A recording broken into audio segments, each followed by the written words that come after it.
Hello, good morning जोहार। सुबह की खबरों के साथ मैं हूं मुकेश और आप देख रहे हैं झारखंड बुलेटिन। वक्त हो चला है झारखंड की ताज़ा खबरों से रूबरू होने का। इससे पहले हमारे यूट्यूब चैनल को सब्सक्राइब जरूर करें। कमेंट बॉक्स में अपना नाम और जिले का नाम जरूर लिखें। झारखंड के पहले एनआरआई वोटर ने भारत की नागरिकता छोड़ी। झारखंड के पहले NRI voter doctor Indranil Sinha ने भारत की नागरिकता छोड़ दी है। वे अब स्वीडन के नागरिक बन गए। इसका खुलासा तब हुआ जब संवाददाता ने उनसे एनआरआई मतदाताओं के लोकसभा चुनाव में मतदान संबंधी रुझान के बारे में जानने के लिए संपर्क किया। उन्होंने बताया कि वे इंडियन सिटीजनशिप सरेंडर कर चुके हैं। इंद्रनील सिन्हा अभी तक झारखंड में वोट दे चुके एकमात्र एनआरआई हैं।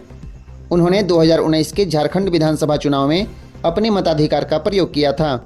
मूलतः देवघर के निवासी इंद्रनील सिन्हा पिछले 2 दशक से स्वीडन में रह रहे हैं।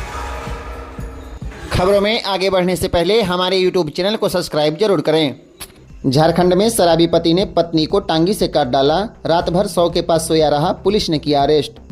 झारखंड के गुमला जिला के चैनपुर थाना क्षेत्र के कटकाही महुआ टोली गांव में शनिवार की रात शराब के नशे में दीपक तिर्की ने अपनी पत्नी सरोज तिर्की की टांगी से काटकर हत्या कर दी। इसके बाद पति वहीं सो गया। सुबह उसका अंतिम संस्कार कराने की तैयारी में जुटा था। तभी संदेह होने पर महिलाओं ने इसकी खबर पुलिस को दे दी। पुलिस ने आरोपी पति को गिरफ्तार कर लिया। झारखंड का एक अनोखा गांव है सरैया, जहां हर घर में है कृत्रिम घोंसला। गर्मी के मौसम में गूंज रही पक्षियों की चहचहाहट। झारखंड के रामगढ़ जिले की कुंदरू कला पंचायत का सरैया गांव इन दिनों सुर्खियों में है। पहले भी कई कारणों से यह गांव सुर्खियों में रहा है, लेकिन गर्मी के इस मौसम में यह गांव बड़ी संख्या में लगाए जा रहे कृत्रिम घोंसलों के कारण चर्चा में है। यहाँ हर घर में कृत्रिम घोंसला बनाया गया है। गर्मी आने से पहले ही पूरे गांव में कृत्रिम घोंसला लगाने का कार्य शुरू किया गया था। इसका असर भी दिख रहा है। यह गांव पक्षियों का समृद्ध आश्रय स्थल बनने लगा। झारखंड में बर्डमैन के नाम से मशहूर पन्नालाल ने गांव में घोंसला लगाने की अनोखी पहल की है। सरैया में कुछ सप्ताह पूर्व पन्नालाल ने अत्यंत दुर्लभ पक्षी उल्ली नेक्स्ट स्टोक को देखा था। इसके बाद इन्हें ऐसे दुर्लभ पक्षियों के संरक्षण के लिए गांव में घोंसला लगाने का ख्याल आया। रांची में बोले मुख्यमंत्री चंपई सोरेन, महागठबंधन की लड़ाई भाजपा की विचारधारा के खिलाफ।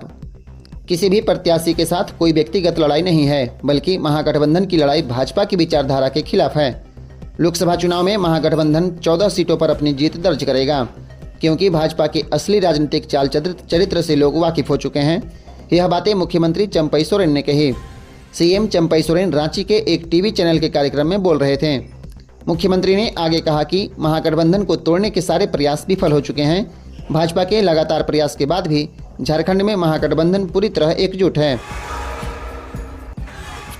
धनबाद के कृषि बाजार समिति कैंपस में लगी आग, 8 गाड़ियां जलकर राख। बरवड्डा थाना गाड़ियां जब्त कर कैंपस में रखते थे। काफी मशक्कत के बाद आग पर काबू पाया। धनबाद कृषि बाजार समिति प्रांगण बरवा अड्डा में भीषण आग लग गई, जिसमें 8 गाड़ियां जलकर नष्ट हो गई हैं। घटना की सूचना पाकर अग्निशमन दल मौके पर पहुंचा और आग पर काबू पाया। घटना के संबंध में बाजार समिति के अध्यक्ष जितेंद्र अग्रवाल ने बताया कि बरवा अड्डा पुलिस स्टेशन द्वारा जब्त की गई गाड़ियां बाजार समिति परिसर में खड़ी की जाती हैं। इसके आसपास झाड़ी झाखड़ खड़े हो गए हैं, जिसमें आग लगने से वहां खड़ी जब्त वाहनों को चपेट में ले लिया। तेज हवा की वजह से आग बहुत ही कम समय में विकराल रूप धारण कर लिया, जिससे इलाके में अफरा तफरी मच गई। अवैध खनन मामले में बढ़ सकती है हेमंत सोरेन की मुश्किलें। ईडी ने एनजीटी को बताया पंकज मिश्रा है इसका मास्टरमाइंड। 13 मई को होगी सुनवाई। अवैध खनन मामले में झारखंड के पूर्व मुख्यमंत्री हेमंत सोरेन की मुश्किलें बढ़ सकती है। इस मामले में ईडी ने चार्जशीट दाखिल कर कोर्ट को उनकी संलिप्तता की जानकारी तो ही दी, लेकिन अब उनकी मुसीबत अवैध खनन मामले की वजह से बढ़ सकती है। ऐसा इसलिए कि ईडी ने एक शपथ पत्र के माध्यम से नेशनल ग्रीन ट्रिब्यूनल एनजीटी पूर्वी जोन कोलकाता को विस्तृत जानकारी दी है, जिसमें ईडी ने बताया है कि साहेबगंज जिले में हुए 1000 करोड़ रुपए से अधिक के अवैध खनन का मास्टरमाइंड पंकज मिश्रा है। वह पूर्व सीएम का विधायक प्रतिनिधि भी रह चुका है। पंकज मिश्रा ने राजनीतिक संरक्षण और सरकारी मैकेनिज्म का इस्तेमाल करते हुए अवैध खनन किया। एनजीटी में अब इस मामले की सुनवाई 13 मई को होगी। पंकज मिश्रा हेमंत सोरेन के विधायक प्रतिनिधि रह चुके हैं। खेलो झारखंड 20 जून से होगा शुरू। 32 खेल में शामिल होंगे स्कूलों के खिलाड़ी। खेलो झारखंड प्रतियोगिता के नए सत्र की शुरुआत 20 जून से शुरू किया जाएगा। वहीं इसकी शुरुआत विद्यालय स्तर के खेल प्रतियोगिता से होगी। और 31 अक्टूबर तक राज्य स्तरीय प्रतियोगिता पर समाप्त होगी। इसके बाद जो खिलाड़ी या टीम चयनित होंगे वह राष्ट्रीय स्तर की प्रतियोगिता में भाग लेने जाएंगे। इस नए सत्र में कुल 32 खेलों को शामिल किया गया है। वहीं पूरे आयोजन के दौरान 19 करोड़ रुपए खर्च किए जाएंगे। इसमें athletics, archery, football, kabaddi, kho, volleyball, hockey, yoga, chess, cricket, कुश्ती, wushu, karate, taekwondo, judo, badminton, boxing, cycling, mallakhamb, gymnastic, gatka, handball, swimming, weightlifting, basketball, shooting, skating, squash, table tennis, tennis, netball, fencing और खेल शामिल हैं। रांची के करमटोली चौक के पास हिट एंड रन का मामला। नशे में धुत थार चालक ने स्कूटी को मारी टक्कर, 2 की मौत। लालपुर थाना क्षेत्र के करमटोली चौक के पास एक तेज रफ्तार थार ने स्कूटी को अपनी चपेट में ले लिया, जिससे इस पर सवार 2 युवकों की मौत हो गई। थार में सवार 2 युवक और एक युवती इस घटना के बाद गाड़ी वहीं छोड़कर भाग गए। मृत युवक की पहचान गढ़वा के कांडी निवासी 27 वर्षीय अनुज कुमार के रूप में हुई है। वहीं दूसरे युवक की पहचान 25 वर्षीय अंकुश कुमार के रूप में हुई। युवक के पहचान पत्र में इसका पता कांके रोड स्थित CMPDI है। यह घटना शनिवार की रात करीब 8:30 बजे की है। स्कूटी सवार 2 युवक रांची के करमटोली चौक की ओर आ रहे थे और लोकायुक्त कार्यालय के पास मुड़कर वापस करमटोली चौक की ओर जाने का प्रयास कर रहे थे, जबकि थार गाड़ी का चालक SSP आवास होते हुए करमटोली चौक की ओर जा रहा था। स्थानीय लोगों के अनुसार कटिंग के पास जैसे ही दोनों युवक ने स्कूटी मोड़ने का प्रयास किया, तभी विपरीत दिशा से आ रहे थार ने स्कूटी में जोरदार टक्कर मार दी और स्कूटी सहित दोनों युवक को घसीटते हुए करमटोली चौक के समीप प्रेस क्लब की तक ले गए। झारखंड में बिगड़ने वाला है मौसम का मिजाज, अगले 3 दिन के लिए अलर्ट, गिरेगा तापमान। राजधानी रांची समेत पूरे राज्य के मौसम में लगातार बदलाव देखने को मिल रहा है। मौसम विज्ञान केंद्र रांची के पूर्वानुमान के अनुसार रांची समेत राज्य के कई हिस्सों में 7, 8 और 9 अप्रैल को आंशिक बादल छाए रह सकते हैं और कई स्थानों पर मेघ गर्जन के साथ वर्षा हो सकती है। इस दौरान 30 से 40 किलोमीटर प्रति घंटे की रफ्तार से हवा चलने के संकेत हैं। इसे लेकर मौसम विभाग ने येलो अलर्ट जारी किया है। 9 अप्रैल को राज्य के दक्षिणी हिस्से यानी पूर्वी और पश्चिमी सिंहभूम और सिमडेगा के अलावे सरायकेला खरसावां में कहीं कहीं मेघ गर्जन के साथ वज्रपात होने को लेकर येलो अलर्ट जारी किया गया है।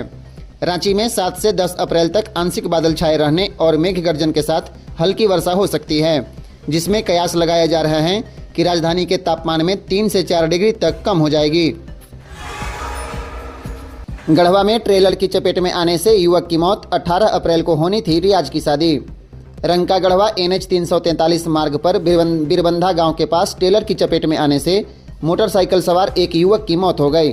मृतक गढ़वा थाना क्षेत्र के भदुमा गांव निवासी रफीक अंसारी का पुत्र रियाज अंसारी है। घटना के बाद आक्रोशित लोगों ने सड़क जाम कर दिया। घटना की सूचना मिलने पर पुलिस दल बल के साथ घटना स्थल पर पहुंची और शव को कब्जे में लेकर पोस्टमार्टम के लिए गढ़वा भेज दिया। बताया गया कि रियाज अपने रिश्तेदार के घर बिरबंधा गांव में किसी को पहुंचाने गया था। वहां से पहुंचाकर रियाज वापस अपने गांव आ रहा था। इसी बीच बिरबंधा लाइन होटल के पास टेलर ने मोटरसाइकिल से ओवरटेक करने के क्रम में उसे अपने चपेट में ले लिया। आपको बता दें, मृतक रियाज अंसारी की शादी 18 अप्रैल को होने वाली थी, जिसे लेकर घर में पूरी तैयारी चल रही थी, लेकिन एक रिश्तेदार को अपने घर से मोटरसाइकिल वहां पर बैठकर पहुंचाने बिरबंधा गांव गया हुआ था। वापस आने के दौरान यह घटना हो गई। 5 किलो का सिलेंडर बम और विस्फोटक बरामद। एरिया डोमिनेशन और रोड डिमाइनिंग के दौरान पुल के बगल से हुआ बरामद बम। पांकी थाना क्षेत्र के आबुन एवं जानजो रोड में एरिया डोमिनेशन और रोड डिमाइनिंग के दौरान पुल के बगल से पुलिस ने 5 किलो का सिलेंडर बम और विस्फोटक पदार्थ बरामद किया। इस संबंध में SP रिश्मा रमेशन ने बताया कि प्रशिक्षु IPS गौरव गोस्वामी और CRPF के असिस्टेंट कमांडेंट BN भोई के नेतृत्व में संवेदनशील बूथों का निरीक्षण किया जा रहा था, जिसमें अभियान के दौरान विस्फोटक पदार्थ बरामद किया गया। पुलिस इसका पता लगा रही है कि किस संगठन द्वारा इस सिलेंडर बम को लगाया गया था। SP ने बताया कि निरीक्षण के दौरान खोजी कुत्ता और यंत्र के माध्यम से विस्फोटक का पता लगाने का प्रयास किया जा रहा है। हत्याकांड के 5 नामजद आरोपियों का कोर्ट में सरेंडर। 3 मार्च को हुई थी श्याम सुंदर साव की गोली मारकर हत्या। डाल्टनगंज के कांदू मोहल्ला निवासी श्याम सुंदर साव हत्याकांड मामले में 5 नामजद आरोपियों ने मेदिनीनगर CGM कोर्ट में आत्मसमर्पण कर दिया। इनमें कांदू मोहल्ला से अमित कुमार सिंह, विशाल शर्मा उर्फ तेजा, सन्नी कुमार, सुल्तान खान एवं चंदन शर्मा शामिल हैं। सभी को न्यायिक हिरासत में भेज दिया गया है। 2 दिन पूर्व कोर्ट के आदेश से 5 आरोपियों के घर पर शहर थाना पुलिस ने इश्तेहार चिपकाया था। आपको बता दें 3 मार्च की देर शाम श्याम सुंदर साव की कांदू मोहल्ला में गोली मारकर हत्या कर दी गई थी। इस संबंध में मृतक के पुत्र ने 5 लोगों के खिलाफ शहर थाने में नामजद प्राथमिकी दर्ज कराई थी। तभी से उक्त 5 फरार चल रहे थे। पुलिस द्वारा इश्तेहार चिपकाए जाने के बाद दबाव में आकर 5 आरोपियों ने कोर्ट में आत्मसमर्पण कर दिया। पुलिस आरोपियों को रिमांड पर लेकर पूछताछ कर सकती है ताकि हत्या के कारणों का पता चल सके कि इस हत्याकांड में कितने लोग शामिल थे। कांडी के युवक की रांची में सड़क हादसे में मौत, घर में मचा कोहराम। गढ़वा जिले के कांडी थाना क्षेत्र के एक युवक की रांची में हुए सड़क हादसे में दर्दनाक मौत हो गई। स्कूटी से जा रहे 2 युवकों को थार जीप ने अपनी चपेट में लेकर रौंद दिया, जिससे मौके पर ही उनकी मौत हो गई।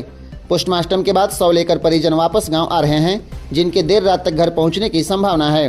कांडी थाना क्षेत्र के पतीला पंचायत अंतर्गत चोका गांव के नवडिहुआ टोला निवासी सीआरपीएफ के जवान राजकुमार शाह के पुत्र अनुज कुमार शाह 25 वर्ष की रांची में हुए एक सड़क हादसे में मौत हो गई है।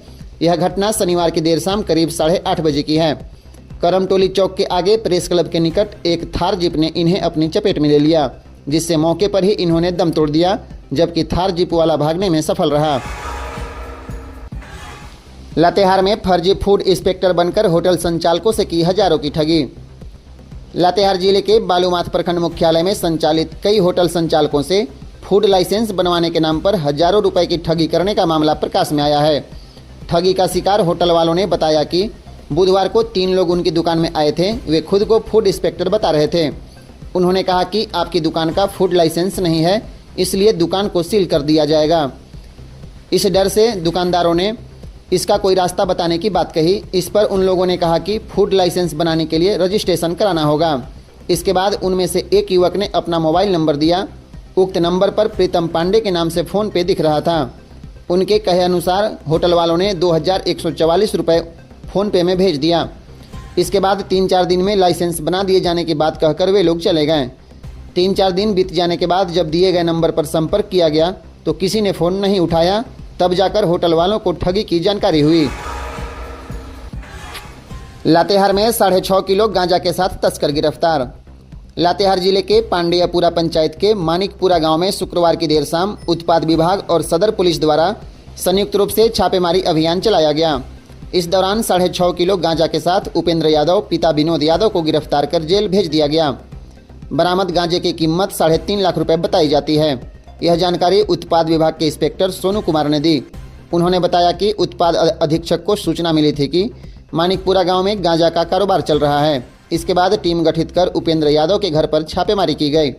इस दौरान घर के पीछे स्थित गाय शेड से जार में छुपा कर रखे गए 6.5 किलो गांजा बरामद किया गया। पूछताछ पर उपेंद्र ने बताया कि उसने घर में ही गांजा उगाया था। लातेहार में प्रशिक्षण से अनुपस्थित 12 कर्मियों को उपायुक्त गरिमा सिंह ने किया शोकॉज।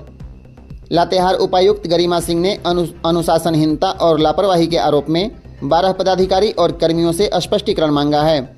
उपायुक्त ने आसन लोकसभा निर्वाचन को लेकर 5 अप्रैल को गांधी इंटर कॉलेज एवं बनवारी साहू महाविद्यालय लातेहार में पीठासीन पदाधिकारी हेतु आयोजित प्रशिक्षण में बिना किसी पूर्व सूचना के अनुपस्थित रहने वाले 12 कर्मी और पदाधिकारियों से स्पष्टीकरण पूछा है। उन्होंने स्पष्टीकरण में लिखा है कि चुनाव जैसे महत्वपूर्ण कार्य से अनुपस्थित रहना उनके कार्य के प्रति लापरवाही एवं कर्तव्यहीनता का घोतक है।